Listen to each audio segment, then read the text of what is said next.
todos, bem-vindos a mais um episódio aqui do Lado B da Obra. Hoje com a Patrícia Sapinto, que é uma arquiteta que passou aqui para mediação imobiliária. Eu tenho sei lá quantos assuntos para a gente falar hoje.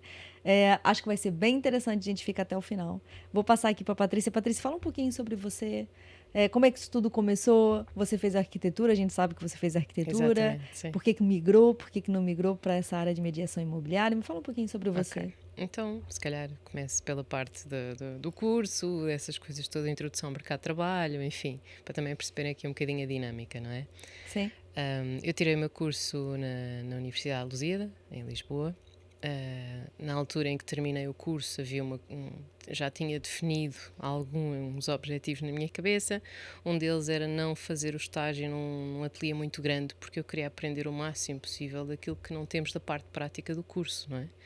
E eu acreditava que isso só se conseguia trabalhando num ateliê mais pequeno, onde eu conseguisse chegar a mais projetos, às diferentes fases do projeto, visitar uma obra, enfim, estar mais Uma visão diferente daquilo que eu ouço. Eu não queria fazer currículo, eu queria aprender. Portanto, Sim. era uma postura diferente. E sabia de outros arquitetos que tinham feito o curso comigo que queriam ir para ateliês grandes e ficar com currículo e não sei o quê. Eu não queria nada disso. Pensei, não, eu lá não vou aprender, vou estar um ano estagnada a fazer aquele trabalho que ninguém quer fazer. Eu quero tocar os instrumentos todos e aprender como é que se faz e estar num ateliê mais pequeno para ter uma realidade mais... Eu concordo com você. Pronto. Eu acho que no ateliê pequeno vocês acabam por ter vários tipos de trabalhos diferentes, vocês saem com uma competência maior Sim. do que às vezes num gabinete grande que você vai fazer repetidamente a mesma ação. Sim, sim. Portanto, eu acabei por fazer exatamente isso. Eu levei os meus currículos pessoalmente a alguns ateliês, fui à procura de sítios que estavam realmente à procura de estagiários e acabei por fazer o estágio num ateliê pequeno, relativamente perto de casa, com quem também aprendi bastante e cumpriu a sua função, não é? Que era fazer o estágio profissional. Terminado o estágio profissional, a arquiteta não tinha capacidade para me manter lá com Como ordenado, contratada, não é? né? Exato. Como contratada. Portanto, fui trabalhar para um ateliê não era bem um ateliê, era uma cooperativa que fazia a parte de levantamentos topográficos, Ok. que também é uma vertente um bocadinho diferente. Qual é que era a parte interessante dos levantamentos topográficos? Nós só fazíamos levantamentos topográficos de prédios antigos em Lisboa, maioritariamente. Porquê? Porque já não existem registros das áreas nem das Normalmente o plantas. levantamento topográfico é daqueles edifícios mais antigos. Exatamente. Portanto, tocava aqui em vários pontos que também me interessavam, que era a parte da história da nossa arquitetura, enfim, as histórias por trás dos edifícios e as mudanças ao longo dos tempos e as intervenções que vão sendo feitas, lá está. Se calhar também daí o meu interesse na questão das remodelações em edifícios mais antigos e ter a consciência do perigo que pode ser fazendo de forma... Leviana. Sim. Portanto... porque reabilitação não é para qualquer um, né, gente? Eu falo isso muitas vezes. Né? Nem para o empreiteiro, nem para o engenheiro, nem para o arquiteto, nem... Não. E através dos próprios levantamentos também ganhava essa consciência da forma como os edifícios se iam deformando, como eram tão irregulares, como iam afundando, como as próprias paredes faziam barrigas, não é? Sim. Onde nós fazíamos as diagonais para tentarmos chegar ali à medida da divisão e as próprias diagonais davam... Já nada bate certo, porque se medirmos no rodapé tem uma distância, se medirmos a meio da parede tem outra e se medirmos mais acima tem outra. E eu acho que isso também foi muito bom da parte de ganhar esta consciência dos edifícios antigos, que são completamente diferentes da construção nova. Completamente diferente. Portanto, eu tive cerca de 1 ano e meio a fazer estes levantamentos. Depois fui para um ateliê já maior. Então você ainda trabalhou bastante? Ainda fiz, sim. Andei a saltitar. Isto à parte de todas as formações que ia fazendo. Portanto, ainda fiz uma formação em acústica de edifícios. Você chegou a trabalhar efetivamente nas obras? Cheguei, sim. Fiz o acompanhamento de um edifício de escritórios. E foi aí que começou este meu choque de realidade com os empreiteiros, Sim. com o facto de ser uma mulher, com o facto de ser mais nova, com aquele clichê que todos nós já ouvimos, mas eu já faço há 30 anos assim, enfim. Aquelas... É engraçado, porque assim, eu ouço isso muitas vezes, e eu ouço isso muitas vezes a questão de, como é que você... E me perguntam isso muitas vezes também. Como é que você lida com o fato de ser mulher nas obras? Você sabe que eu acho que eu tive maior dificuldade o fato de ser mais nova do que ser mulher. Sim. O fato de ser mais nova, e eu acho que isso seja conosco ou seja com qualquer Sim, colega, ok? Homem ou mulher. O fato de ser mais nova, aquilo sim, que você fala conta zero, exato. Ah, não tem experiência nenhuma. não é? Sim, É mais por aí que sim, eu, que sim, eu sim, sim. vejo do que a questão de ser homem ou mulher, porque eu acho que mesmo que seja uma questão de você ser mulher e a pessoa não tá te ouvindo por ser mulher, também não vai ser tão claro para você. Hum, A coisa não vai ser feita às claras, né? Mas o fato da gente ser mais novo é às claras mesmo. Não, Flávia, mas olha, fulano tem mais experiência. sim. É assim ou não é? Cheguei a ter situações de obra em que marcavam as reuniões de obra e não me chamavam, não me diziam nada, faziam de propósito para eu não estar. Portanto, chegava a este ponto. Eu cheguei a adotar um procedimento que era o seguinte: eu ia às reuniões, eu não falava nada. Eu só falava no final. E aí eu notava que eles ouviam aquilo que eu tinha para dizer. Sim, Porque eles discutiam, né? sim, PVC ou alumínio, sim, sabe? Coisas assim. Aí sim. eu deixava o pessoal discutindo e absorvi muito. Muito Uhum. mais do que falei. Mas quando eu falava alguma coisa, pai, eu já notei que eles começavam a ouvir. Comecei a adotar a política do vou falar o menos possível para quando eu falar eu ser ouvida de fato. Hum. E foi importante. Entende? Foi Pronto, eu tive que importante. passar aquelas barreiras todas de Mas é muito me deixarem difícil. de fora, de não quererem ouvir aquilo que eu tinha para dizer, não ligarem nenhum aos desenhos, de ter que fazer e desfazer um teto falso porque cada vez que eu explicava ele não percebia. Mas eu faço assim há sei lá quantos anos. E A gente ouve pronto, com muito muita isso, né? calma. E depois ele ficava frustrado porque não estava a perceber aquilo que eu estava a explicar. E depois é aquela parte mais de empatia, de ok, eu não estou aqui para desautorizar ninguém, não, não, Isso é um não. trabalho de equipe, toda a gente tem que estar Exatamente, alinhada para sim, fazer o pronto, e vamos trabalho. conseguir fazer isto, mesmo que tenhamos de repetir 3 vezes. Portanto, é um bocadinho um trabalho de equipa, não é? Que eles Sim. têm que começar a percebê-lo como uma equipa e não como que ela Como tem um equipe, curso total. superior e eu não tenho, e eu comecei por servente e agora sou mestre de obras, enfim, aqueles estágios todos diferentes, não é? Sim, sim, sim. Portanto, também tive muito disso.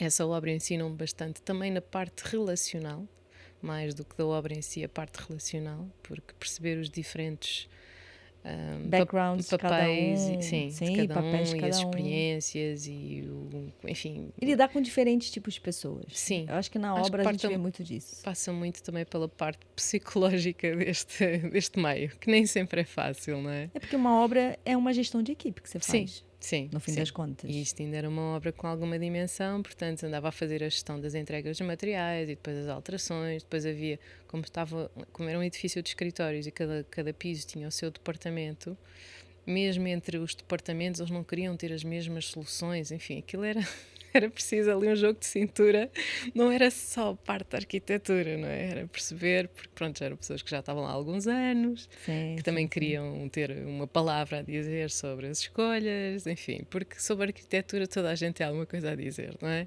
Sobre a parte Porque a arquitetura é algo do. bem pessoal. Vamos lá ver, Exato, né? Quando a gente fala de sim. mesmo design de interiores e arquitetura, vai bater mais ou menos no Sim, mesmo. sim, sim. Eu tenho uma visão de que, se calhar, para mim, olha, era importante, a sala está voltada para a zona mais cool da minha casa, né? Para a zona de Uhum. jardim. Se calhar, eu vou ter arquitetos que, se calhar, vão falar que não, olha, vai ficar os quartos virados para ali, a cozinha, que é importante estar ali. Também tem uma questão muito pessoal aí da arquitetura. Eu sei que toda a gente mete o B dele, é verdade. Exato, exato. Toda a gente tem uma opinião, E o alguma coisa. Pinterest veio ajudar muito, Depende, porque é não assim, é? imagina, pedes a uma pessoa, ok, então e quais é que são as suas fontes de inspiração? Eles enviam-te 3 imagens Sim. completamente diferentes. Em que numa tens uma bancada em microcimento, na outra tens um azulejo mais pequenininho, no outro tens uma pastilha com umas torneiras douradas, o outro tem uma torneira preta. Assim, então, mas gosta dos três, mas eles não têm nada a ver Não entre tem nada a si. ver, sim, sim, sim. Mas eu gosto dos estilos, mas qual deles? São 3 estilos diferentes, não é? São 3 imagens diferentes, portanto às vezes também há um bocadinho, eu acredito que as pessoas também, A gente às não tem a vezes, parte técnica da coisa, né? A gente e olha. não é só isso, também precisam de alguma orientação para definir, porque eu noto também isto na parte da mediação, falta às vezes alguma objetividade. Ok, eu quero mudar de casa, mas quero mudar de casa quando? Para onde? O Para quê? onde? O que? Eu às vezes faço uma pergunta que é engraçada, que é, já se imagina a passar o Natal na casa nova? Imagina que estamos em setembro. Para perceber qual é que é o timeline, porque as próprias Sim. pessoas às vezes têm dificuldade em fazer esse exercício. E se eu os conseguir transportar para aquele momento, eu consigo ter uma resposta mais objetiva sem ela me dizer são 3 meses, eu quero estar a mudar daqui a 6. Acaba por ser mais fácil quando as próprias pessoas não têm essa linha de tempo, não é? Falando agora de mediação, já que você está falando sobre isso, quando é que você decidiu mudar, assim? Foi fácil para você mudar de carreira? Olha, posso-te dizer que senti muito estigma, porque o consultor imobiliário é aquela pessoa que não sabe fazer mais nada. Você acha isso? Eu, por acaso, não vejo dessa forma. Na altura senti muito isso. Na altura em que eu fiz a transição, porquê? Porque, portanto, isto Quando é que foi? 2013. Ok. Portanto, em 2011 tínhamos cada vez menos trabalhos de projetos de Não, arquitetura. 2010 foi horrível. E eu pensei, bem, entre estar fechada num sítio à espera que alguém decida fazer um projeto, vou eu, nem que seja, falo com mais pessoas, estou com mais pessoas, conheço pessoas novas todos os dias, vou tentar conciliar. Conciliar não, porque eu não queria continuar a fazer arquitetura, foi uma decisão mesmo. Mas olhava para isto como eu tenho uma obrigação maior de ter mais resultados, porque eu tenho um conhecimento que a maioria não tem. Quer da parte da legislação, quer da parte da arquitetura, quer da parte construtiva. Portanto, eu via isto quase como uma responsabilidade extra. Eu, mais do que ninguém, devo... Não, você conseguiria servir melhor essa função pelo fato de você ter alguma experiência na parte da arquitetura. Mas por ironia do destino, logo numa das primeiras formações da MAR, quando eu estava, disseram logo, porque havia lá mais arquitetos. Eles disseram, vocês não se ponham a dizer às pessoas que são arquitetos ou que são engenheiros ou que são não sei o quê, porque senão as pessoas acham que vocês lhes estão a tentar vender o projeto e não a casa. E eu olhei para aquilo e fiquei assim, tipo, então, mas isto é uma coisa má? Então, mas afinal, eu achei que isto era um extra. Um plus, né? Um plus. Se calhar a mensagem pode baralhar um bocadinho, então se calhar eu não devo dizer que sou. Percebes? Pois há todo aqui um caminho que é, ok, então, mas digo ou não digo? Então, se eu disser, acham que eu vou querer estar a vender também um projeto de arquitetura? É isto? Porquê? Porque depois o projeto de arquitetura também estava automaticamente associado a um serviço mais caro, não é? Os projetos, os arquitetos, é tudo muito caro, esses projetos. Enfim, portanto, foi mais complicado do que eu achava que iria ser. E o estigma veio de quem? Dos arquitetos, colegas, ou veio do pessoal da própria empresa de mediação imobiliária? Eu posso dizer que notei das duas partes, porque eu cheguei uma vez a ter uma moradia que ia ser reabilitada, que foi lá um arquiteto e um engenheiro. O arquiteto foi extremamente desagradável comigo ao longo da visita toda, eu não percebia porquê. Efetivamente, eu já tinha dito ao engenheiro que era arquiteta, mas não tinha dito que também estava a concorrer para fazer aquela reabilitação, porque não me interessava-me fazer a venda e ponto. Ok. Ele achou que você estava ali como concorrente, exatamente. É isso? Então ele foi extremamente desagradável comigo ao longo da visita toda e no final ele diz, pois, porque a Patrícia também vai apresentar os seus... E eu olhei e disse, não vou. Eu neste negócio em concreto estou como mediadora. Não vou fazer projeto de arquitetura, nem quero, é por isso que está aqui. Pois. Mas eu precisar de dizer isto para não ser maltratada, pronto, mais valia ter perguntado logo no início, não é? Sim.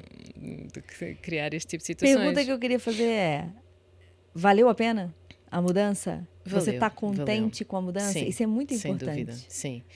Eu, mais do que nunca, vejo a parte de formação académica como uma base para aquilo que nós quisermos ser e não como um vínculo. Portanto, o facto de eu ter tirado um curso de arquitetura não quer dizer que eu só tenha que fazer projetos de arquitetura. Quer dizer que eu tenho ali uma base académica que me dá conhecimentos sobre diversos temas, porque o curso de arquitetura engloba várias questões, não é só a parte da arquitetura, mas também a parte da história, da sociologia, das estruturas, também levamos ali uma lavagem, não é? Sim. Portanto... Eu cheguei a dar explicação de estrutura para arquitetos. Pois acredito. Porque os arquitetos têm uma componente, o Lusíadas tem. Eu tive alunos do Lusíadas e eu sei que vocês tinham ali que fazer uns cálculozinhos. Sim. Ainda foram 2 anos penosos. Não. Da parte de estática e estruturas. Temos estruturas 1 e estruturas 2. Mas sim, dá-nos ali uma componente, pelo menos temos uma base para perceber tem. Os pontos principais da engenharia aplicada à arquitatura, não é? Portanto, havia estas questões todas e eu acredito piamente que a nossa Você formação tomou uma académica é uma decisão. base. Sei, Pronto, a sei. partir daí nós podemos fazer o que nós quisermos. Hoje em dia, mais do que nunca, vejo pessoas a mudarem de áreas que não têm nada a ver de umas para as outras. E depois de estarem 20 anos a trabalhar Eu vejo no metade mesmo da minha ramo. turma da faculdade, gente, já não trabalha na área. De Sim, verdade, assim. sim. Estão em áreas completamente Sim, diferentes. e eu própria vejo. As minhas amigas, a maior parte delas são arquitetas, curiosamente, não é? Uma trabalha na parte das impermeabilizações, a outra trabalhou uns anos como hospedeira de bordo e agora está a trabalhar como fotógrafa de reportagem. Outra, que se calhar é que acaba por estar mais ativa, trabalha também para para um instituto público. Sim.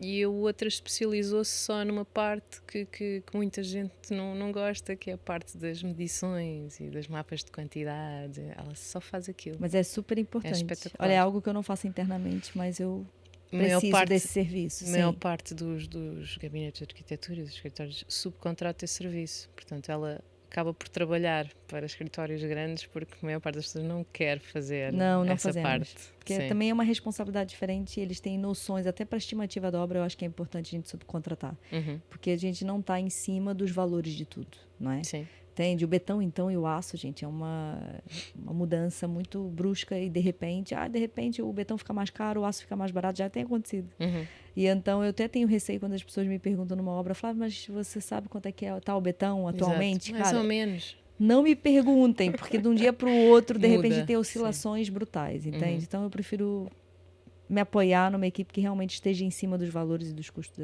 Sim, da obra. sim. Mas eu ia perguntar uma coisa. E aí você passa para o mercado da mediação imobiliária, do qual eu acredito que seja um mercado mega competitivo, Sim.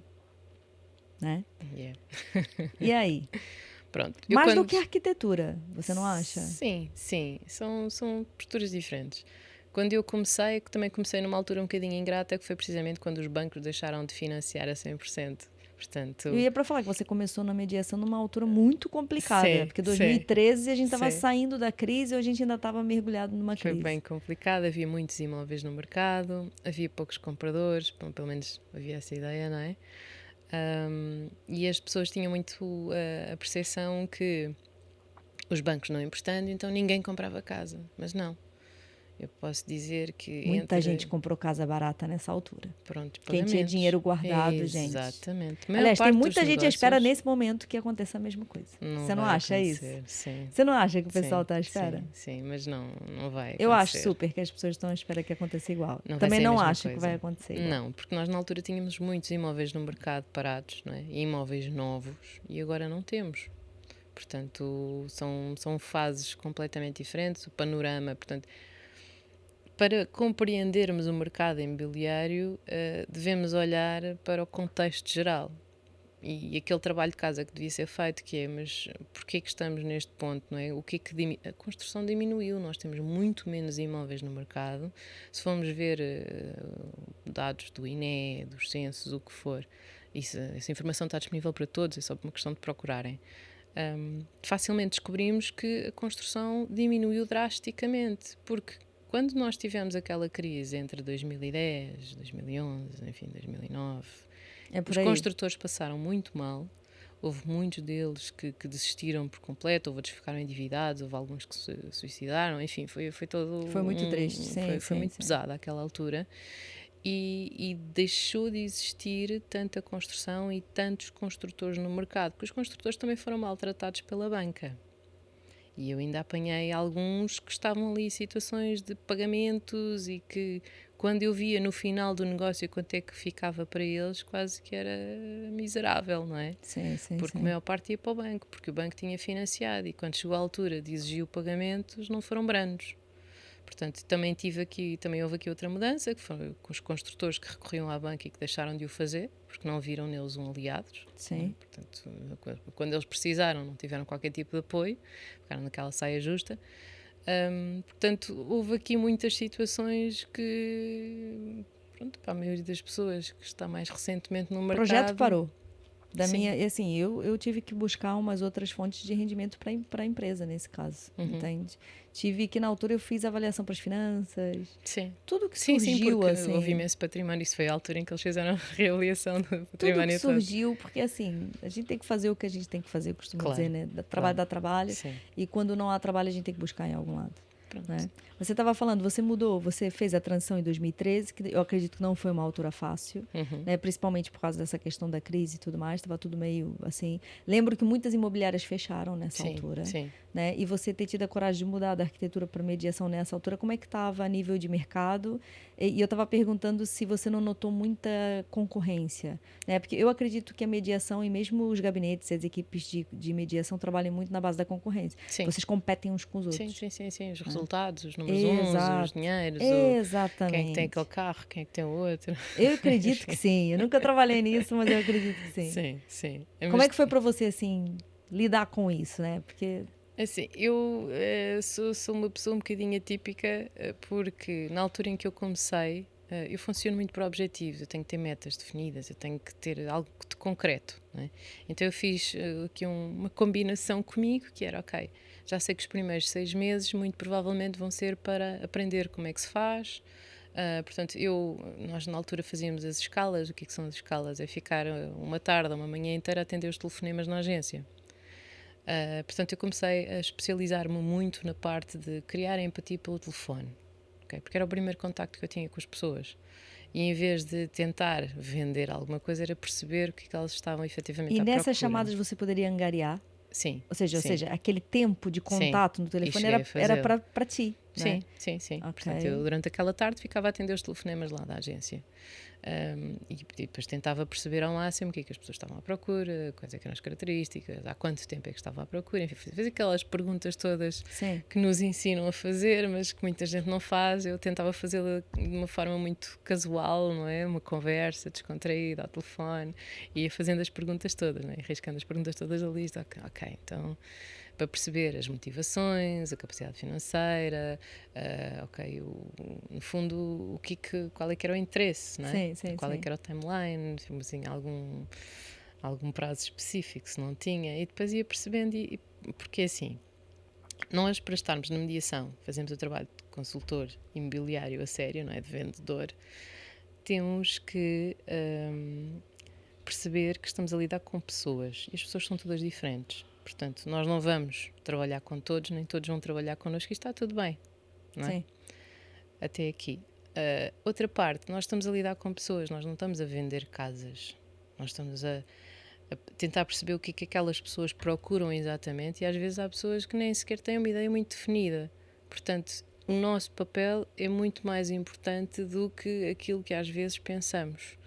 Porque falando com as pessoas, conversando, ouvindo quais é que são os receios, as motivações, os limites, enfim, todas as razões, não é, que as levam a tomar Sim. aquela decisão, nós conseguimos fazer um trabalho muito mais eficiente, com muito menos dispêndio de tempo, porque no fundo é isso, todos nós andamos aqui a Sim, fazer sim, sim. ginástica com o nosso tempo, não é? É verdade.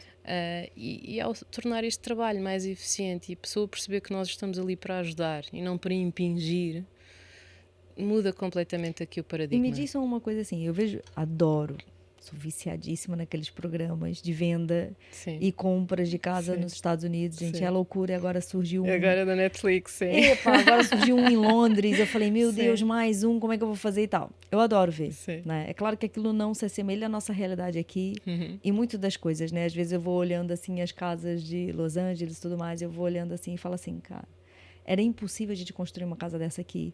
Só pela questão energética e por tudo aquilo que a gente tem que cumprir, já não dava para fazer uma casa exatamente como aquela, né? Não sei como é que é a nível de certificação, se lá tem, se não tem, se estão preocupados com isso ou não. Mas a verdade é que aqui a gente tem uma pegada bem verde nesse aspecto, o qual encareceu bastante também as obras. Mas o que eu queria saber de você é... Aqui em Portugal não existe a separação do mediador comprador do mediador que vende, pois não? Estou falando assim, de quem representa quem vende, de quem representa quem compra.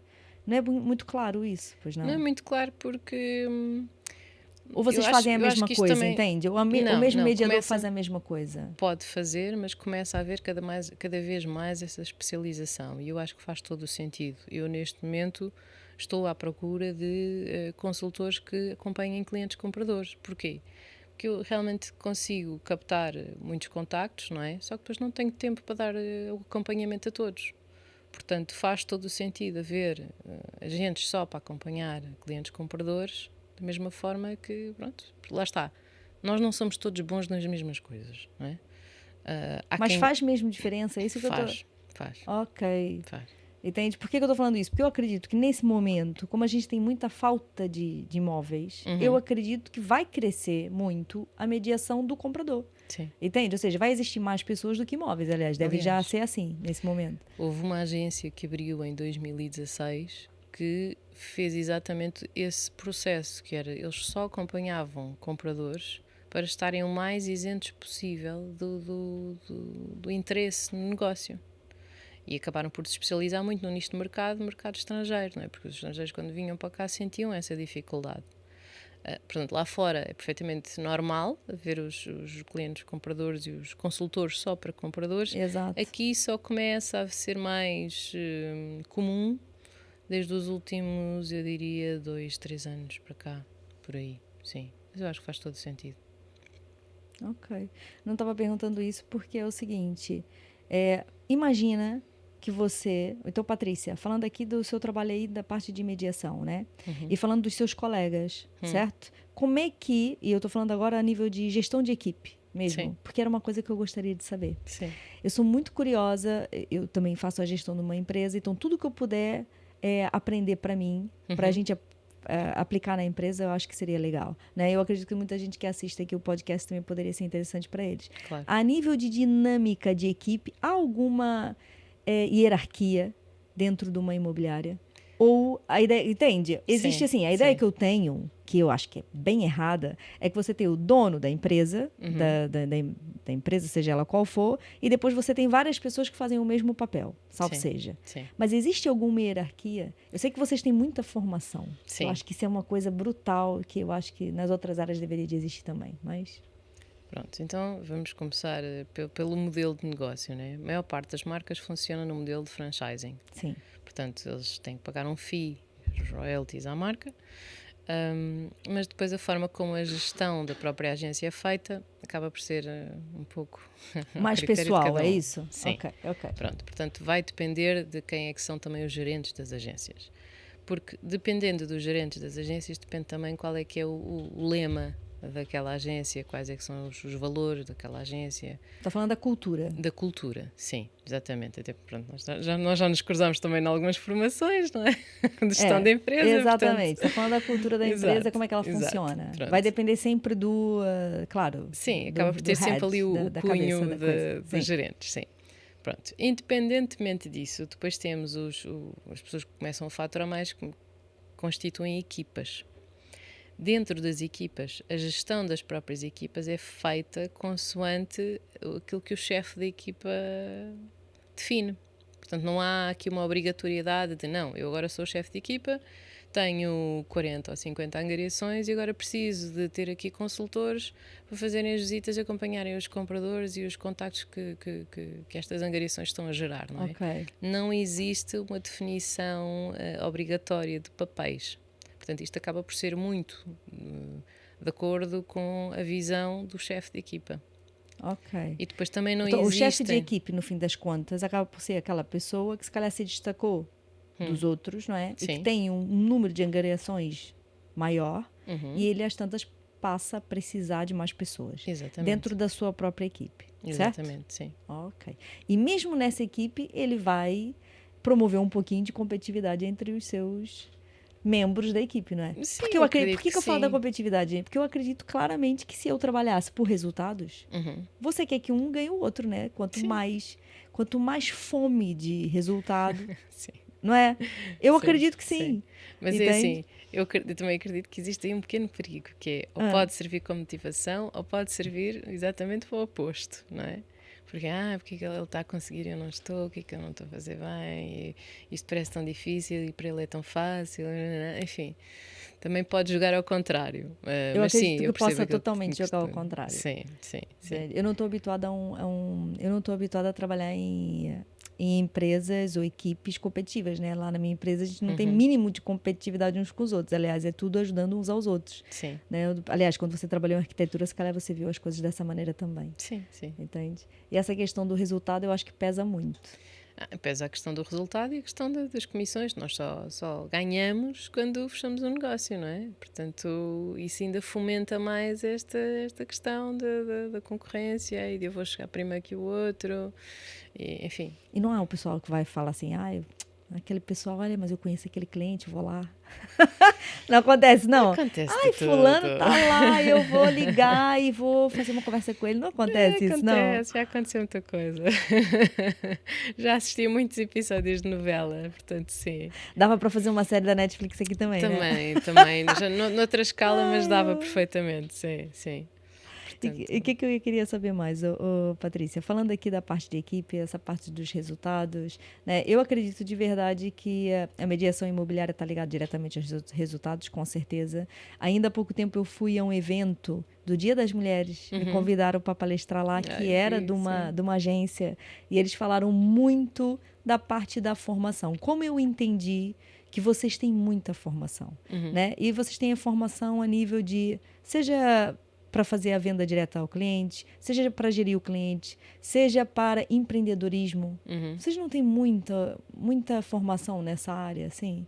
Não, olha, É porque tem marcas que apostam muito na formação. Eu conheço uma delas que eles têm um professor quase que interno só para fazer as formações semanais e tudo mais. Do meu ponto de vista, aquilo que deveria existir quando Sim. alguém quer começar no mercado imobiliário deveria ser uma formação muito simples de gestão do próprio negócio. Porque, independentemente de começar a recibos verdes, de começar a querer já ter uma empresa, não sei, perceber como é que faz a gestão dos ganhos, porque nós não temos um resultado certo todos os meses. Não é sempre o mesmo valor, não é... há consultores que não têm resultados constantes, portanto, essa é a principal luta e eu acho que seria fundamental começar por aí. Começar por fazer a gestão do próprio dinheiro, uma dos próprios formação rendimentos. de finanças pessoais, né? Tipo Sim. uma formação de finanças pessoais, até quando é que vale a pena você fazer de forma pessoal, até quando é que vale a pena você realmente abrir uma empresa, porque você pode abrir uma empresa dentro de uma marca de mediação imobiliária, certo? Sim, eu tenho empresa. Ok, isso era importante para mim saber. Tenho empresa já há mais de 10 anos. É mais a nível de faturação que isso faça sentido, né? Porque se fosse a nível pessoal, se calhar você já tinha assim, pago um imposto absurdo. No meu caso, eu tinha todo o interesse. Porquê? Porque eu quando comecei, lá está, como eu sou muito por objetivos, a minha ideia era ter diferentes fontes de rendimento, para não ficar 100% dependente das comissões. Ok. Para essa minha necessidade não influenciar a minha visão do negócio ou de uma proposta ou condicionar de alguma forma, portanto, para a minha postura ser o mais isenta possível. Sim.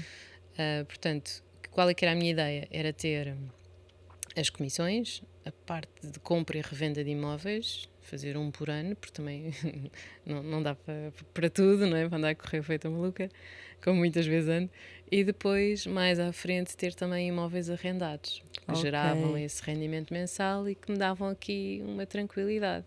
Porquê? Porque, à semelhança de muitos dos cursos que nós também já fizemos de gestão de empresas e de finanças pessoais, eu acredito muito naquela questão de viver uma vida abaixo das nossas capacidades, o que entra em choque com algumas das culturas imobiliárias que andam por aí, não é? Que é a parte da ostentação, de mostrar aos outros o que é que nós temos, o que é que nós temos. Eu estou em contraciclo, portanto, daí eu ter começado por dizer que era uma pessoa um bocadinho atípica, não é? Eu não tenho que mostrar a ninguém o que é que eu tenho. Ponto. Não tenho que provar nada a ninguém, porque aquilo que eu tinha para provar já provei à pessoa mais importante da minha vida, que sou eu.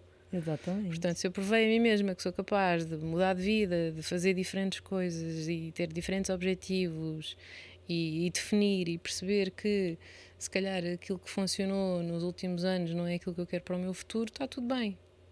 E se eu quiser ter também um podcast, e se eu quiser ter uma imagem mais presente nos mídia, e se quiser dar a minha voz para fazer outro tipo de projetos, também eu posso fazer, porque nada me impede. Eu achei importante você fazer esse movimento, de também estar na rede social. Havia uma certa vergonha quando eu comecei, mesmo quando, dentro mesmo do grupo de agências, quando eu comecei a fazer as dancinhas para comemorar o final dos negócios. Porquê que eu fazia as dancinhas? Por duas razões muito simples. Primeiro, os meus clientes não queriam aparecer porque muitas vezes eram negócios complicados. Sim. As pessoas não querem aparecer. Não são só famílias felizes, há divórcios, há heranças, há situações de litígio, há situações complicadas que mexem muito com a vida das pessoas e que muitas vezes ficam ali meses e meses num processo de indefinição que é penoso para todas as partes envolvidas, e também tem que haver um certo respeito e uma responsabilidade por isso. E depois, quando terminava, era um alívio, não é? Porque, pronto, isto ficou resolvido para eles e para mim, que já não carrego esta responsabilidade, tanto fazia a dancinha, que olha, agora pronto, agora foi a consequência, que é receber dinheiro. Portanto, era um bocadinho isto. E eu via um bocadinho de tudo, que desde que era ridícula, que, enfim, que já ninguém esperava nada de mim, portanto também não tinha nada a perder, coisas completamente cruéis, que eu pensava, mas por que raio é que... Não, a gente tem que ter uma capacidade de falar assim, cara, e então, so what, né? Então, mas em que é que eu estar aqui a abanar um papel te incomoda tanto, não é? Tipo, qual é que é o problema? Mas está dando certo você nas redes sociais. Pronto, eu comecei de uma forma muito casual de fazer estas brincadeiras. Depois, em 2020, porque eu tinha o meu perfil fechado, em 2020 percebi, isto é uma estupidez, eu devia ter o perfil aberto para toda a gente poder ver e não ser só a parte das dancinhas e se calhar, porque eu sempre partilhei muito o dia-a-dia, portanto, as histórias, as dificuldades, as situações que iam surgindo, enfim, as mais inúmeras histórias completamente insólitas que existem no imobiliário. Eu acompanho muita história que você conta. Eu acho brutal. Eu falo assim, gente, como é que é possível, e as perguntas, né, que as pessoas fazem, eu falo assim, o pessoal não tem a mínima noção. E quando comecei o meu canal do YouTube foi muito na base do storytelling. Vamos partilhar alguns dos episódios que mais me marcaram para ver se as outras pessoas também, de alguma forma, isto pode ser útil, se alguém pode utilizar alguma parte da história de que eu já passei para benefício próprio, não é? E depois entrei mais na vertente educacional, que é ok, então vamos esquecer agora as dancinhas e vamos começar a entrar numa vertente mais educacional. E foi também a partir daí que eu decidi, ok, se calhar faz todo o sentido eu lançar aqui o meu primeiro curso online para chegar a mais pessoas, para lançar o meu primeiro produto digital, muito na base... Esse produto era para quem também trabalha com mediação, ou não? Não necessariamente. Tive várias pessoas inscritas da parte que estão mais no imobiliário como investidores. Tive algumas consultoras, houve uma gerente de uma agência que também se inscreveu, portanto foi engraçado perceber que não é assim tão linear. É que a gente acha que quem nos assiste são um certo tipo de pessoas, depois a gente percebe que não. Não necessariamente, e depois é engraçado porque assim, eu começo a perceber também com o passar do tempo que também tenho muitos arquitetos que me seguem, não fazia ideia. Alguns engenheiros, pessoas de áreas que não têm nada a ver com a minha, não é? Sim. Pessoas que nem sequer têm nada a ver com o imobiliário, mas que acham piada este dia-a-dia. Já tive seguidores que me pediram, porquê não fazes tipo, uma série de um dia-a-dia contigo? Era tão giro, eu via. Exato, mas eu tenho que trabalhar, não é? Não dá para tudo. Portanto, é muito isto que é uma visão mais realista do que é o dia-a-dia, que é atender muitos telefonemas, falar com muitas pessoas, gerir egos alheios, arranjar soluções quando estamos no impasse, quando há um papel, precisamos do papel e o papel nunca mais vem, ok, então como é que vamos fazer a gestão dos prazos que temos, porque depois temos pessoas que vão sair de uma casa e que vão para outra e precisamos de arranjar soluções. Independentemente de se fazer a escritura naquela data ou não, temos que arranjar aqui uma fase, qualquer transição. E passa muito por isso. Que é a capacidade de arranjar soluções. Não é só fazer negócio. Sim. Porque eu acho que a ideia é que se tem muito da parte da mediação, pelo menos, por exemplo, eu vejo da parte dos investidores que eles super se apoiam no mediador. Sim. Normalmente um investidor ele tem sempre um mediador perto dele, né? Sim. Entende? Porque antes do negócio sair para venda publicamente, já ele soube do negócio. Então eu acho que do ponto de vista do investidor é super importante ter aquela pessoa, canal, né? Para o cliente particular, ele já não vê assim dessa maneira, né? Não. Já tem uma visão completamente díspara que é, olha, agora eu vou ter que pagar uma comissão para uma pessoa assim. Uma das formações que fiz foi, nós muito mais facilmente criamos relação com os clientes compradores do que os clientes vendedores. Lá está precisamente pela questão do dinheiro. O que nos leva aqui para outra questão que é, será que fazia sentido o valor da comissão ser pago metade de um lado, metade do outro? Ok. Mas, por outro lado, que o nosso sistema fiscal também impossibilita muito, não é? Porque a carga fiscal que nós temos em termos de imposto de aquisição é muito elevada e para quem vende não existe. Não, e se fosse a dobrar, Era Ainda complicado. pior ainda, não é? Portanto, seria mais difícil de gerir. Mas pronto, começaram a surgir estas questões todas, muito disputado também pela situação das pandemias que passámos, não é? Vocês devem ter ficado Porque atolados de trabalho depois da pandemia ou durante a pandemia. para mim foi mais complicado gerir a frustração das pessoas. Porquê? Porque tiveram muito tempo fechadas em casa, houve muitas situações de divórcio a seguir, as pessoas andavam muito Será que eu tenho a revoltadas. ideia que as pessoas começaram a perceber as suas casas na pandemia, Eu acho que sim, sim, né? Se sim. calhar nunca viveram tanto as suas casas Sim, sim, quanto na sim. pandemia. Olha, Portanto, afinal a minha casa não tem houve sol. Olha, necessidade afinal, de. não é? Eu vivo numa casa com 200 metros quadrados, mas não tenho uma varanda. E agora? Fazia-me tanta falta ter uma varanda. Eu tive uma amiga que mudou de casa por causa do vizinho. Que afinal o vizinho fazia imenso barulho. Mas ela não E estava em casa para aquilo, perceber. exato. Porque entende, toda a gente em Sim, casa. sim, sim. Então, Não, não as dava. minhas quarentenas foram santas. Eu não assisti muito divórcio, engraçado. Eu até acreditei que fosse haver muitos divórcios, mas eu Houve não vivi alguns, houve nem nos alguns. amigos, assim, Sim. essa parte. Mas eu acredito que tenha existido. E depois também havia muita.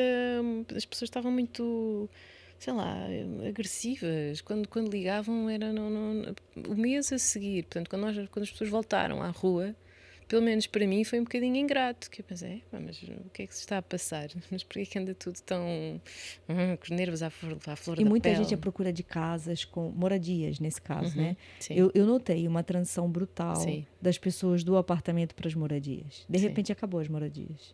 sim, Você não notou isso? sim. Né? Jardins, as pessoas queriam jardins, as pessoas estavam valorizando mais o espaço exterior. Eu notei muita diferença nisso. Assim, eu em 2019 já tinha proposto lá na agência dar uma formação sobre a venda de terrenos. Porquê? Porque eu estava a notar que gradualmente as pessoas procuravam cada vez mais os terrenos para construção. Sim. E na altura ainda não estava tão caro. Portanto, era uma hipótese viável, quer em termos dos financiamentos, quer em termos de valor de construção. Porque se vamos ter que pagar um valor alto por uma casa, então vamos pagar por uma casa que eu é nossa. desenhei e que fiz à Exato. medida e que é aquilo que eu procuro e que quero.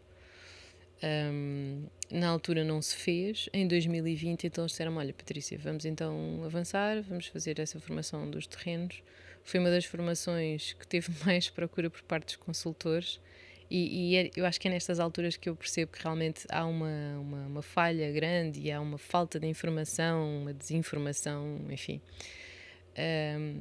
O meu espaço de formação da parte da venda dos terrenos foi igual ao tempo das perguntas. Portanto, eu fui inundada de perguntas porque as pessoas sentem dificuldade. Porque não há questão.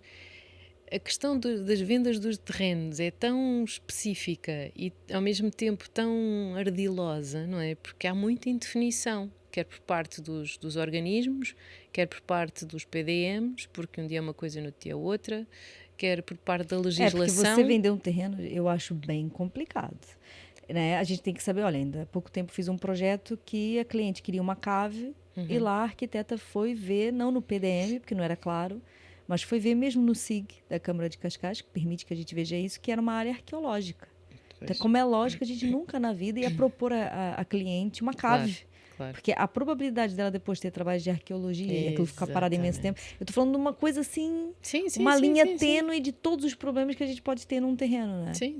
Entendeu? Uma das perguntas que me colocaram nessa formação era um terreno que tinha basicamente o terreno não podia ser escavado porque havia interesse na parte, que era? Acho que era na parte geológica, acho que havia ali qualquer coisa de interesse, portanto eles não poderiam nunca escavar aquele terreno.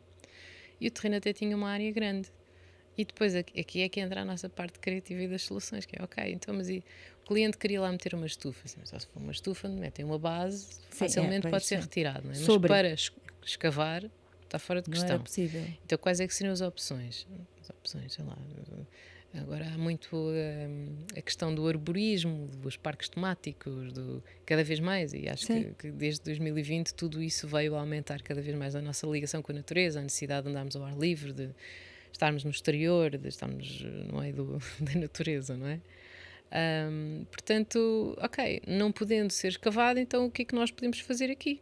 Quais é que são as alternativas? Onde é que se pode ir buscar aqui algum rendimento deste terreno?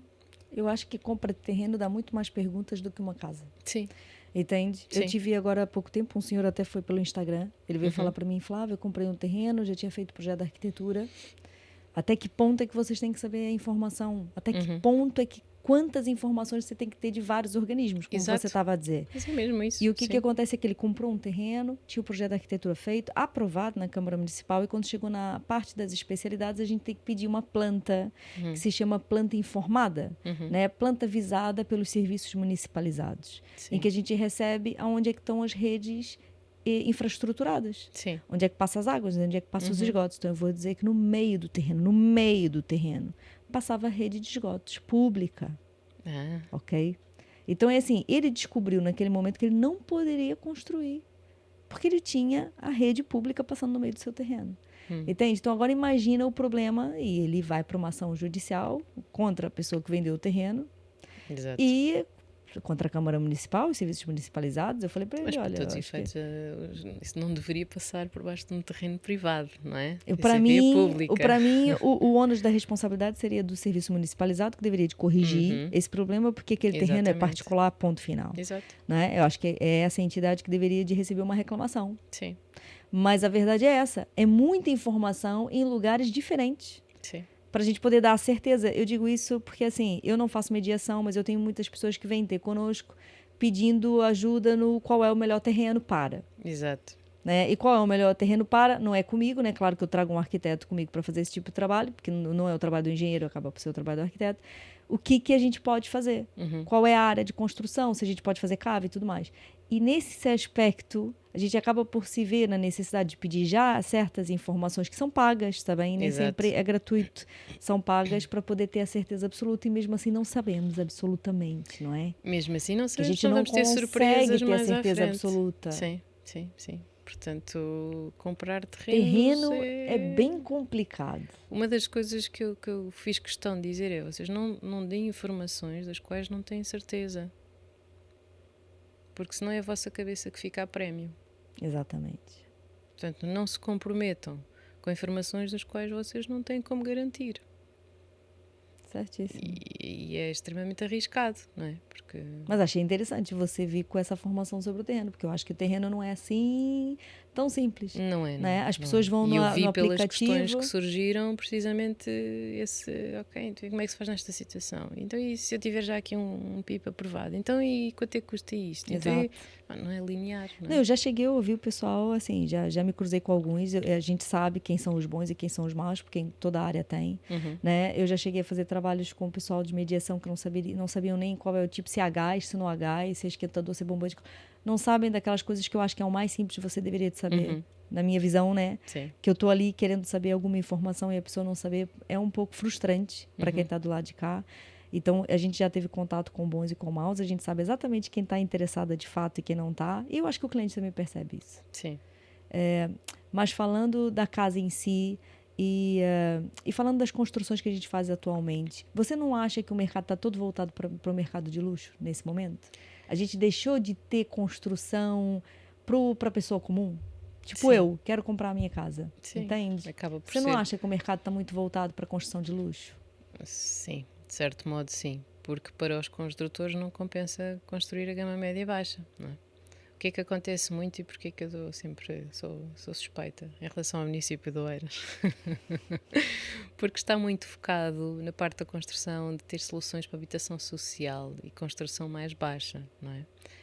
No fundo, o Estado sempre construiu. Se tu fores a ver os bairros mais procurados agora de moradias em Lisboa, eram antigos bairros de construção do Estado. Mas antigamente se construía as cooperativas. O bairro de Santa Cruz, o bairro da Encarnação, são dos bairros mais caros que foram feitos pelo Estado, Sim. que era construção económica.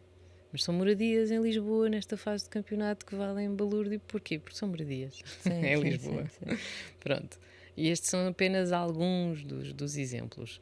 Portanto, o Estado ainda deveria construir, ainda existem as cooperativas, mas pronto, como também temos aqui às vezes algumas questões menos claras da parte de tudo o que envolve construção é mais permeável a ver corrupção, situações menos claras, menos transparentes, Mas eu não acho que o ônus da responsabilidade de fazer a construção não é construção social que se fala, não é construção de custos controlados.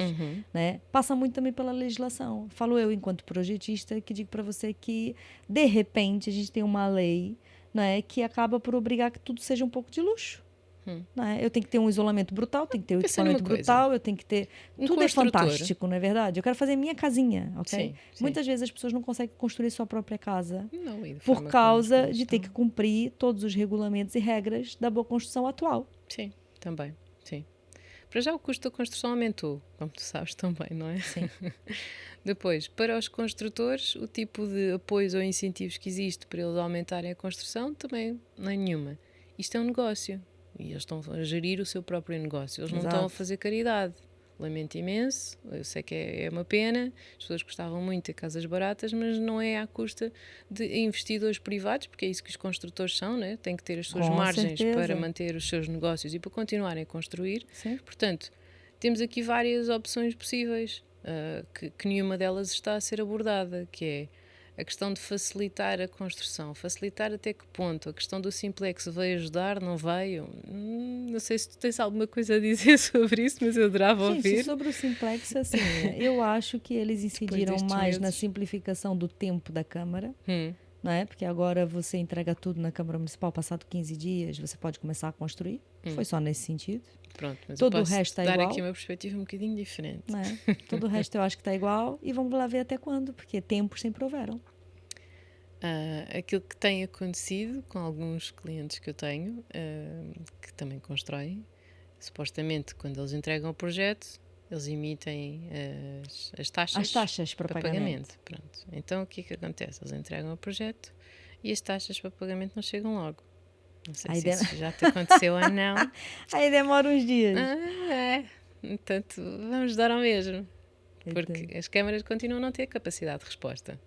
E depois, ao contrário de outros organismos ou de outras empresas, se fossem empresas para dar resultados, haveria uma responsabilidade em apresentar resultados no fim do mês, dar vazão aos processos, ter um tempo de resposta limite, ter, sei lá, Mas prémios de produtividade, por exemplo. eu vou dizer uma coisa que tem me assustado bastante agora em relação ao Simplex, me assusta bastante, porque nunca é para melhorar esse tipo de lei. Sim. Né? Por exemplo, a gente tinha a obrigação de apresentar todos os projetos na Câmara Municipal com o nosso termo de responsabilidade, ok? O fato da Câmara Municipal obrigar uma série de projetos a serem entregues fazia com que o cliente contratasse esse tipo de projeto, porque as pessoas são assim. Sim. As pessoas não conseguem ver valor naquilo que elas não fazem. Sim. Né? E elas acham que o percebem. construtor sabe construir. O construtor está ali para executar um projeto que foi feito com uma base de trabalho, de estudo. É assim que devia de ser, é assim que é. Cada um no seu papel, eu também não sei construir. Ok? Mas a verdade é que deveria de ser assim, a ideia é essa. Os meus clientes investidores, eles percebem perfeitamente que eles conseguem controlar o custo de uma obra, prever o custo e prever o lucro, porque existe um projeto. O cliente da sua própria casa, infelizmente, ele não enxerga isso. E aí eu tenho uma Câmara Municipal que, nesse momento, recebe o projeto da arquitetura, quando chega na fase das especialidades, pede os termos dos especialistas. Ora, eu não vou entregar nenhum termo que não exista um projeto associado. Eu posso não entregar na Câmara Municipal, mas o ônus da responsabilidade fica do dono da obra. O dono da obra tem que ter esses projetos na obra. Sim. Será que vai haver fiscalização? Entende? Ou seja, do nosso lado aqui, meu, né, que faço exatamente isso, meu trabalho é exatamente esse serviço, de fazer os projetos para você construir, o que eu vejo? Eu vejo que nesse momento eu sou obrigada a fazer todos os projetos de execução. Porque se o meu projeto é para estar na obra e é para ser executado, todos os projetos serão de execução. Sim. Entende? Quando antes existiam duas fases. A gente entregava um projeto para a Câmara, que eu também nunca entendi por que é assim. Sim. Eu sempre achei que a gente deveria de fazer um projeto para a obra e é o projeto que vai para a Câmara. Sim. Mas comercialmente aqui em Portugal não é assim que funciona. Existe um projeto para você ter uma licença de construção e existe um projeto totalmente detalhado para você poder fazer a obra. Não pergunte por quê. Quando eu cheguei aqui, fiz a faculdade aqui, já era assim. Então, a gente não consegue mudar. Mas o que eu prevejo de futuro é que, acredito eu, penso eu, da minha área de negócio, que a gente tem que fazer todos os projetos para execução, porque vão estar na obra e vão ser executados ali. Sim. Se os meus colegas pensam assim ou não sei. Porque, infelizmente, eu tenho colegas que também não valorizam o seu trabalho e que, se calhar, vão assinar de cruz. Então, eu estou aqui aguardando para ver o que vai acontecer. De verdade, não me vejo fazer um termo de responsabilidade que não tenha um estudo associado, né? A não ser que seja uma isenção. Isenção acontece, sempre aconteceu e sempre acontecerá. Ou seja, a gente tinha, há 2 anos atrás, uma Câmara de Lisboa obrigando a estudos de vulnerabilidade sísmica, tudo em um par de botas, e são estudos que não são propriamente baratos, e nesse momento eu tenho a Câmara de Lisboa pedindo termos. O que vai acontecer? Não sei. O nosso procedimento dentro da empresa vai continuar o mesmo, entende? Por isso o Simplex não percebo a ideia. Se eles pegaram a ideia do Brasil e trouxeram para cá, lá já acontece muito do engenheiro assinar de cruz, porque a gente sabe que acontece, entendeu? Que é o tal do RT, sei lá, eu não sei porque eu nunca trabalhei lá, mas eu sei que isso acontece, entende? Ok. Agora aqui, vamos aguardar. Pronto. Eu acredito que estas medidas não vieram mudarem muito o panorama nacional, que deveria haver, sim, alterações mais do ponto de vista com eficácia mais imediata, por exemplo. A medida mais habitação que fizeram agora para os jovens, né? Sim, que eu curiosamente tinha feito uma publicação há uns largos meses a dizer: se fosse eu a fazer mais habitação, quais é que eram as 5 medidas que eu achava mais importantes? E essa era uma delas. Mas eu só achei errado ser para os jovens. Né? Devia de ser assim, para a primeira habitação. Não seria tão legal assim, para a primeira habitação? Sim. Porque assim, gente, vamos lá ver. As coisas que a gente prevê que possam acontecer. Né? De repente você tem pais que vão pedir para os seus filhos, se calhar, adquirirem essa primeira habitação. Eu acredito que isso possa acontecer. Sim. Entende? É provável, sim. Por exemplo... Nós arranjamos sempre forma de contornar. Cara, porque o ser humano é incrível. E ele vai encontrar e o português é muito volta, criativo, entende? Sim. Mas eu achava que seria muito mais interessante toda a gente que possa comprar a sua primeira casa. Que pode ser importante para aquela pessoa que tem 50 anos, que só agora consegue comprar a sua primeira casa, ter essa isenção de imposto. Sim. Ok? Pelo menos uma vez na vida. Tenho agora uma cliente que tem 36 anos e vai comprar a primeira casa e já não consegue usufruir da medida. Não é? Porque eu percebo a questão dos jovens, mas aqui o imposto é altíssimo. Entende? Por mais que a gente veja o usufruto disso, eu venho de um país que a gente não vê, a gente paga muito imposto, a gente não vê o usufruto disso, a gente aqui tem bons hospitais, tem boas escolas e tudo mais. Né? Um lugar limpinho, maravilhoso, gente. Mas a verdade é que aqui a carga fiscal é arrasadora. Até para os empresários, não é? Arrasadora. Sim. Como é que você vê o futuro aqui da mediação? O que você prevê a nível de construção? Né? Às vezes eu tenho aqueles pessimistas que vêm ter comigo e falam, não, mas olha, isso aqui vai parar agora e a gente vai ver aí um decréscimo e tal. O que você vê aqui nos próximos 2, 3 anos, Patrícia? É que eu não vejo nada disso. Também não vejo nada disso, não vejo decréscimo. Realmente quem consegue construir e quer continuar a fazê-lo, vai continuar a fazê-lo para o mercado médio-alto, não é? Porque é aí que eles vão ter as margens do seu negócio, não é? Mesmo a nível de projeto é o que eu vejo também. Barata. Exato. O que muito provavelmente vai acontecer é que cada vez mais as pessoas que vão começar a comprar as suas primeiras casas vão comprar casas usadas para remodelar. Porquê? Porque acabam de ter um valor mais baixo. Sim. Portanto, e depois, pronto, acaba por ser essa alternativa num momento mais imediato, não é? Agora, situações de futuro que poderiam vir a ajudar. Em relação à mediação, cada vez mais temos a parte da exposição, dos vídeos, Agora se vê imensos. Sim. Né? Agora se vê drones e não sei o quê. Às vezes eu olho os vídeos e falo assim, meu Deus, que produção. Exato, pronto. Eu acho fantástico. E acaba por ser necessário, porque estamos a entrar numa nova fase, numa nova era, cada vez mais existe essa necessidade. E não tem que ser tudo espetacular, nem para casas de milhões, não é? E não é só isso, Patrícia, você não se vê, por exemplo, eu estou nessa fase super, né? Mas eu sou suspeita porque eu também estou nas redes sociais. Mas assim... eu preciso de preciso de um médico. Sim. Eu preciso fazer não sei o quê. Você não vai no Instagram procurar o profissional? Eu super vou. Entende? Eu acho que aquilo assim, o pessoal fala muito LinkedIn, eu acho maravilhoso o LinkedIn, gente, para quem gosta de pessoas sérias, engravatadas e tudo mais, eu acho que lá é tudo fantástico. Mas Eu não sou uma pessoa de LinkedIn, Eu também né? não sou muito. Quando eu preciso, você não vai lá no Instagram procurar? Às vezes Que não eu faço vou. isso. Não é fácil. E eu acredito que muita gente faz isso. Quase todos os dias eu tenho uma solicitação, uma Sim, pergunta, Flávia, sim, olha, tem um terreno, com o que que eu posso falar? Você tem o contato de um arquiteto que possa passar? sim. Entende? Quase todos os dias tem assim um tipo de interação, então eu acho que as pessoas cada vez mais procuram lá. Então eu acho importante vocês estarem Sim, também. existem diferentes faixas etárias para as diferentes redes sociais. Já notei muito Total. isto, ok? Portanto, o Instagram tem aqui um público jovem até... Não vou estar a dizer faixas etárias, mas vá. Já foi mais jovem. O público, sim, o público do Instagram não é o mesmo do Facebook, não é o mesmo do YouTube Do e não é o TikTok. mesmo do TikTok. Se bem que no TikTok eu acredito que aquilo tens tudo misturado. Eu acho que a rede social mais abrangente é o YouTube. Ok. Sim. Porque os jovens veem jogos lá, Sim. as meninas veem danças lá, gente. Eu sei porque eu tenho um menino e uma menina lá em casa. É o que acontece. Eles veem O YouTube meu sobrinho no direto. outro dia veio ter comigo e disse assim: tia, Eles não veem televisão mais. eu já subscrevi o teu canal, mas olha, podes fazer vídeos mais longos, tia, não precisa de ser só 1 minuto, 2, não, tia, podes falar mais. Eu olhar para ele e pensar, adolescente, mas eu faço. Mas eles veem tudo. Eu acho que o YouTube acaba por ser a rede social mais abrangente. Toda a gente vai procurar. Sim, Né? Meu sim. pai é informático. Toda vez que ele quer ver alguma coisa, ele vai lá no YouTube. Eu procuro entende? muita coisa no YouTube. Assim como meu filho e a minha filha tem 8 anos, está sempre no YouTube vendo as danças e tudo mais. Eu fico chocada, Eu, gente. às vezes, Com a coreografia, sabe tudo. Sim, acho piada Enfim. porque pronto, eu gosto de me tirar ao YouTube a ouvir aquelas palestras do TEDx, coisas mais técnicas, e às vezes eu vou ver sobre plantas, sim, porque eu gosto de plantas. E então descobri que há canais que só falam sobre orquídeas, como Você tem canais para manter, tudo. como salvar, como fazer o transplante de um vasinho para o outro, como é que se faz. Eu acho aquilo maravilhoso.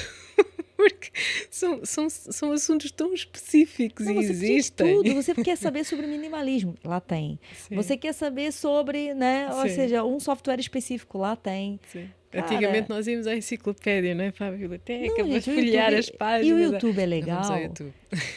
O YouTube, para mim, é legal porque você consegue pesquisar. Ao Sim. contrário do Instagram, que nisso peca bastante, né? Eu tenho lá É mais difícil. conteúdos longuíssimos, aliás, a gente já fez live juntas, né? Uhum. Se uma pessoa quiser procurar, vai ter que caçar na mão, né? Porque Sim. não vai conseguir fazer uma pesquisa. Eu acho que o YouTube, nesse aspecto, é Sim, mais sim, interessante. sim. Por isso eu acho que do ponto de vista de vocês, da parte do imobiliário que trabalham com pessoas, acho fenomenal vocês estarem nas redes sociais. Sim. Mas acho que cresce muito. Ao contrário dos engenheiros, eu falo muito aqui, né? Eu acho que somos poucos. Engenheiro, então, gente, de projeto, eu acho que somos pouquíssimos. Né? Já tem alguns engenheiros que falam, sim, de obras, né? Falam de patologias, falam de fundações, já tem apanhado. Mas de projeto, fundamentalmente, não vejo. Seria bom ter mais colegas falando do mesmo assunto, para a gente poder até falar uns com os outros. Né? Uma coisa que eu queria te pedir para falar antes da gente fechar, que é, se alguém quiser, nesse momento, transitar, ou, não, olha, eu afinal não quero fazer a minha faculdade, vou ficar a meio, não sei o que eu vou fazer da minha vida, penso em trabalhar na parte de mediação. O que você poderia, assim, aconselhar a essa pessoa? Né? Que conselhos você daria para uma pessoa que quer começar a dar os primeiros passos, assim, na mediação? Diria que, para começar numa equipa, já com alguém experiente, é a melhor forma de aprender, de ter o dinamismo, ter já mais contactos, ter um negócio que já está em funcionamento. Okay. Aprende-se mais. Para tirar a experiência daquela pessoa, né? Exatamente. Eu, por acaso, tenho pessoas, mesmo engenheiras, arquitetos, que muitas vezes vêm me perguntar, Flávia, eu acabei o curso, que curso eu tiro agora? E eu falo, gente, vai trabalhar para uma pessoa, durante 2 anos aprende aquele ofício, para depois você saber que caminho que você vai seguir. Porque dentro daquela área tem 1000 áreas. Sim, eu acredito que na mediação seja igual. Na mediação, na arquitetura, eu acho que em todas as áreas. Até para você se encontrar, né? Sim. O que você gosta de fato de fazer? Imagina, tira um curso superior, vai trabalhar na área e percebe que não gosta nada daquilo. E agora? Não é? E quantos acontece isso? Desilusão. E agora o que é que vou fazer? Que a faculdade é bem diferente da vida profissional. Claro que é. Né? Claro que é. Eu saí da faculdade querendo obras. Fui para as obras. Depois eu descobri que, afinal, não dava para mim. E aí eu tive que arranjar uma outra área dentro da área. Né? No meu caso foi assim que eu fiz e ainda bem, que hoje em dia eu vejo que realmente eu estou no caminho certo, porque é o que eu gosto de fazer. Mas às vezes a gente vai às cabeçadas, né? Sim, lá está. Porque você pode Eu nunca entrar para deixei de... mediação sozinha já, né, Claro que Patrícia? sim, Por claro isso que é que sim. você está Só que é falando para entrar numa equipe, mais né? penoso. Eu acredito que seja. Dá a fazer ali E há muita caminho das pedras. entreajuda? Olha eu aqui. Assim, algumas Me dá umas agências, dicas, não há assim? algumas agências têm equipas de integração, não é? Ok. Que aí ajuda realmente para quem está a começar, mas quem não tem essas equipas de integração é um bocadinho mais penoso. As pessoas têm que andar a fazer o próprio caminho, fazer as formações e aprender fazendo, não é? E isso demora mais. Eu acredito que deve ser uma área Demora difícil da mais, gente pedir umas portanto, dicas. sim. E eu vejo muita equipe de 2. De repente pode ser mais fácil assim também. Depende. Não? Se não tiverem os dois o mesmo papel, ótimo. Se tiverem os dois o mesmo papel, Ok. assim, eu já fiz erros todos, portanto já não posso falar de tudo. Mas a gente às vezes é errando que a gente aprende, né? Tive administrativas que me dava imenso jeito ter uma assistente para fazer a parte burocrática do negócio, não é? Responder aos e-mails, enviar os papéis, não, porque se eu passo a maior parte do meu tempo na rua a conduzir com clientes, em visitas, não, alguém tem que fazer o trabalho de back-office. Sim, com certeza. Pronto. E então esse aspecto era excelente.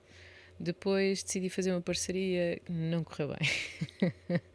Porque depois também... E eu acabei também depois por rever estes erros todos que fiz quando fui fazer o curso de Paulo Vilhena, não é? Porque ele toca ali nos pontos todos, na cultura da empresa. Ele só toca nas dores, gente. Esquece. Eu começo logo, depois ele diz, depois ele temos é aqui estes primeiros anos em que isto sobe, depois nós achamos que já são dos maiores do mundo, isto 10. Eu assim, pois. Enfim, há todo o percurso e se eu for a ver já são 10 anos de empresária, de vida de empresária, não é? Que eu também posso medir e analisar de todos os pontos, não só do ponto de vista dos resultados, do ponto de vista financeiro, do ponto de vista do crescimento pessoal, porque é um caminho, não é um caminho... E você não tem equipe, né, Patrícia? Você trabalha sozinha ou você tem uma equipe? Neste momento não tenho. Mas estou a constituir nesta fase. Já precisa, né? Eu estou em louca. Okay. E não é só isso, às vezes é também aquela questão de... Já tenho clientes que me vêm referenciados, tenho clientes que também me procuram através das redes sociais, enfim, vêm de diferentes sítios. Sim. Já são eles que me procuram e não ter capacidade de resposta é horrível. Sim. Não, chega uma altura que a gente já consegue estar em todo lado. Portanto, está na fase de, ok, então se calhar quais é que são as tarefas de alta rentabilidade e as de baixa rentabilidade, como é que eu consigo fazer esta gestão? Porque no fundo isto também quer dizer que estou naquela fase que ou cresço ou encolho. E eu não quero encolher. Quero começar a crescer para depois também ter mais tempo para outras vertentes do negócio, né? Sabes que eu gosto desta parte das redes sociais, dos cursos, da formação, da parte do marketing. Não, essa questão do eu cresço, eu encolho, a gente está passando por isso também e eu estou bem assustada. Exato, entende? E dá sempre aquele medo. Eu estou bem assustada, porque assim, eu noto que a gente só cresce, e muito bem, ainda bem, mas por outro lado dá um medo o crescimento bastante, assim, sabe? Quando falam que é dor do crescimento, gente, é real. Né? Será que contrato uma pessoa, será que contrato 2 pessoas, a gente está contratando nesse momento? Mas se eu for parar para pensar, a gente está sempre a contratar mesmo. A gente está sempre nessa fase de contratação. E é um pouco assustador, porque a gente não sabe o que vai acontecer a seguir, mas isso se chama empreender, gente. Não tem volta a dar. Quem escolhe esse caminho é o que é aceitar que dói menos e segue para bem. Olha, Patrícia, quero te agradecer. Eu que agradeço tá bem o você ter aceitado aqui o convite e ter falado tão abertamente aqui da parte da mediação. Sim, e mais haveria por dizer. Mais haveria por dizer. Muito mais. Olha, agradeço mesmo, de coração. Obrigada pelo convite e gostei muito de estar aqui. Olha, vou pedir depois para você me deixar os canais de contatos e tudo mais. É assim, eu, como sou uma pessoa muito pragmática, o meu nome é igual em todo lado, Patrícia Sapinto. Portanto, se procurarem... Se a gente procurar Patrícia Sapinto... Sempre Patrícia Sapinto em todo lado. Pronto, okay. É mais fácil. Também, mas vou deixar aqui escrito embaixo, tá bem, gente? Aqui nos comentários, tá? Vou deixar os canais todos da Patrícia, se vocês quiserem ir lá, entrar em contato com ela e tudo mais, tá certo? Olha, obrigado, pessoal. Eu nunca peço para vocês, olha, quem viu aí o nosso podcast, o nosso episódio de hoje até o fim, né? Põe um seguir, comenta aí embaixo. Eu gosto sempre de receber os vossos comentários, eu respondo todos, tá certo? Olha, um beijo grande para vocês. Até o próximo episódio.